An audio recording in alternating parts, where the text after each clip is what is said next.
क्या आपने कभी सपनों में नागों को देखा है? बार बार दिखने वाले सपने क्या कोई संकेत होते हैं, या ये किसी छिपे हुए दोष की निशानी है? सपनों में नाग दिखना कोई साधारण बात नहीं होती। ये ईश्वर द्वारा भेजा गया संकेत होता है। एक चेतावनी, एक रहस्य, एक रहम, या शायद एक क्रोध।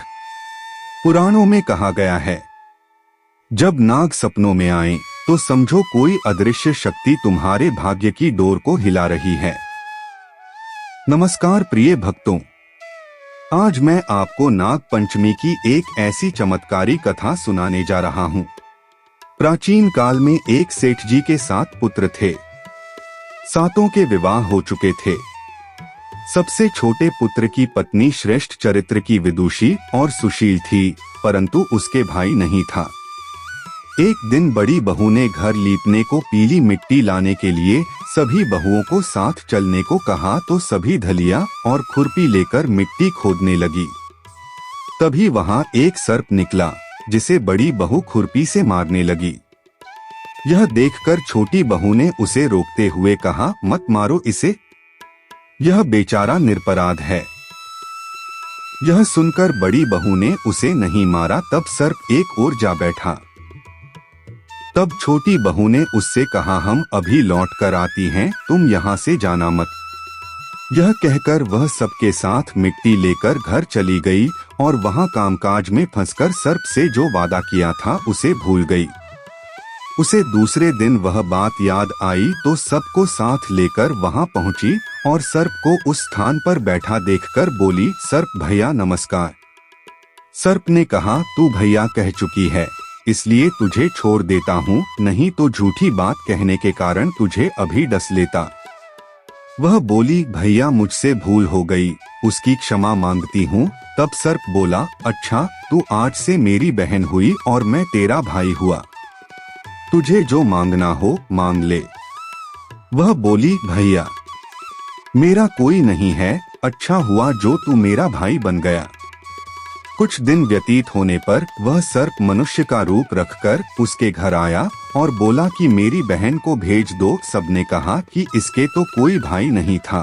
तो वह बोला, मैं दूर के रिश्ते में इसका भाई हूँ, बचपन में ही बाहर चला गया था। उसके विश्वास दिलाने पर घर के लोगों ने छोटी को उसके साथ भेज दिया। उसने मार्ग में बताया कि मैं वही सर्प हूँ, इसलिए तू डरना नहीं और जहाँ चलने में कठिनाई हो वहाँ मेरी पूंछ पकड़ लेना। उसने कहे अनुसार ही किया और इस प्रकार वह उसके घर पहुँच गई। वहाँ के धन ऐश्वर्य को देखकर वह चकित हो गई। एक दिन सर्प की माता ने उससे कहा, मैं एक काम से बाहर जा रही हूँ, तू अपने भाई को ठंडा दूध पिला देना। उसे यह बात ध्यान न रही और उससे गर्म दूध पिला दिया, जिसमें उसका मुख बेतरह जल गया। यह देखकर सर्प की माता बहुत क्रोधित हुई, परंतु सर्प के समझाने पर शांत हो गई। तब सर्प ने कहा कि बहन को अब उसके घर भेज देना चाहिए। तब सर्प और उसके पिता ने उसे बहुत सा सोना, चांदी, जवाहरात, वस्त्रभूषण आदि देकर उसके घर पहुंचा दिया। इतना ढेर सारा धन देखकर बड़ी बहू ने ईर्ष्या से कहा, भाई तो बड़ा धनवान है, तुझे तो उससे और भी धन लाना चाहिए।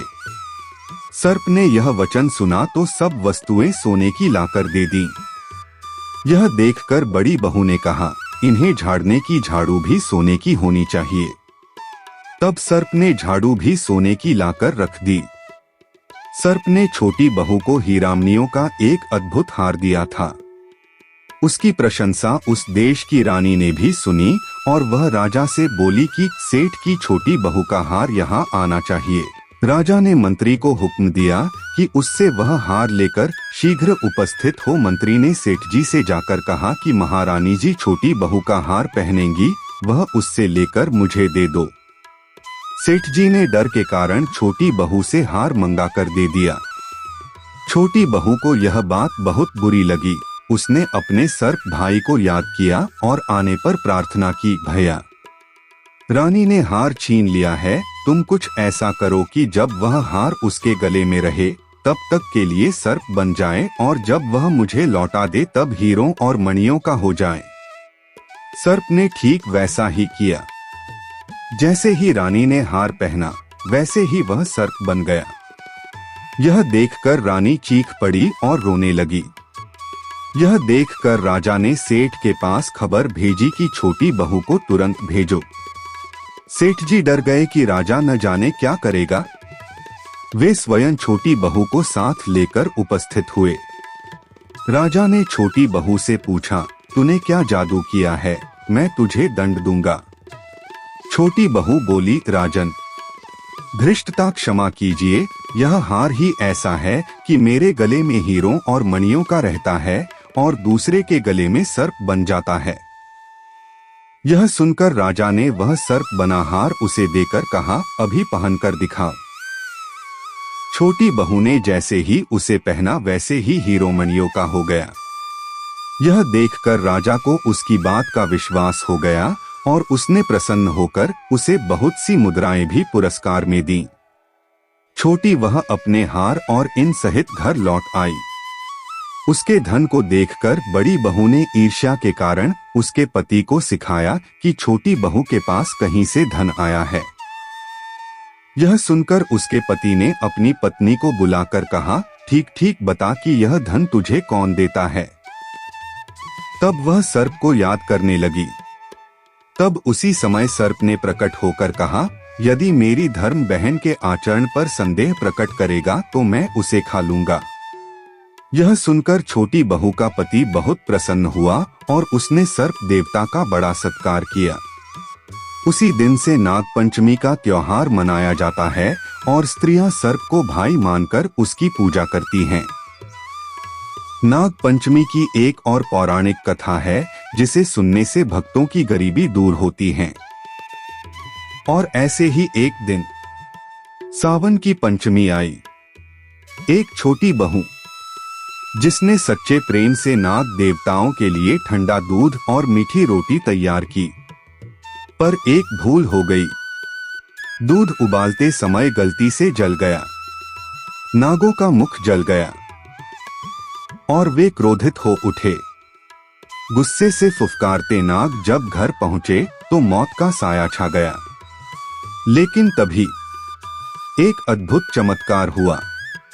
स्वयं शेषनाग प्रकट हुए और कहा, जो भी हमें प्रेम पूर्वक पूजेगा हम उसके जीवन से सर्प दोष सदा के लिए मिटा देंगे।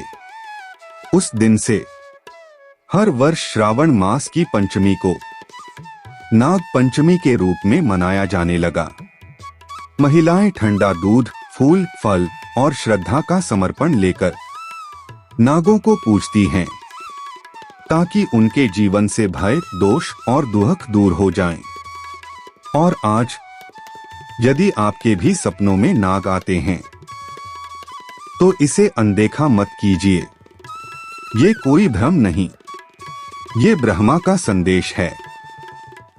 नाग पंचमी सिर्फ एक व्रत नहीं, ये एक चमत्कारी अवसर है अपने भाग्य को बदलने का, अपने दोषों को काटने का और शिव कृपा पाने का।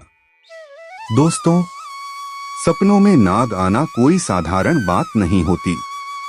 पुराणों में इसे भविष्य का संकेत माना गया है।